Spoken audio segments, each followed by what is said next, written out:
to our number two.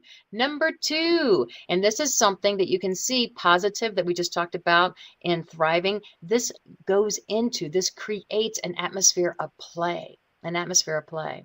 Now, this is something that is critically important because what research tells us is that when you've got this atmosphere of play, when things are positive and so the possibilities are broader, you see things in more of a broader scope. Because keep in mind, when things are in a negative environment, it narrows scope. That's what research and studies have shown us.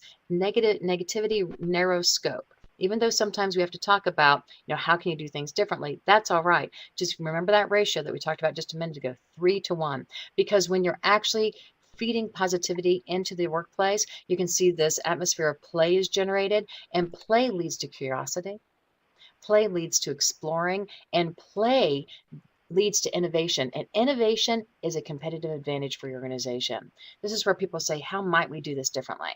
Innovation is what leads to these grand ideas of saving money and doing more for the customers. So play and having that positivity and that energy in the organization is really important.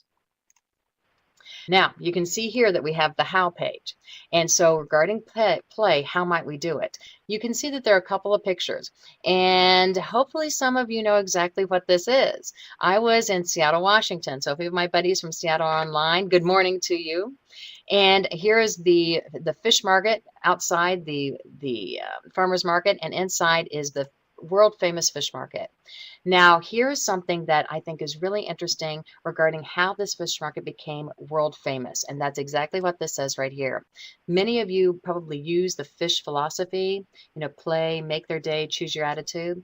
And where it all started was this. When the current owner, bought that fish market, he had the fishmongers, which is what the workers are called. He had the fishmongers sit around and say, okay, what do we want to do next? And someone said, well, why don't we become world famous? Well, when that was first thrown out, of course, it was just kind of, yeah, ho, ho, ho, ho, ho. And then they said, well, if we were going to be world famous, how might we do that? And that's what ignited this incredible industry that they have, this incredible notoriety that they have. I stood there, I watched them playing with customers, I watched them throwing fish, I watched them shouting and cheering, all sorts of things. So I'd like for you to right now jump into the chat box, and I want you to think about at your organization, what do you do at your organization to create energy, create even playing?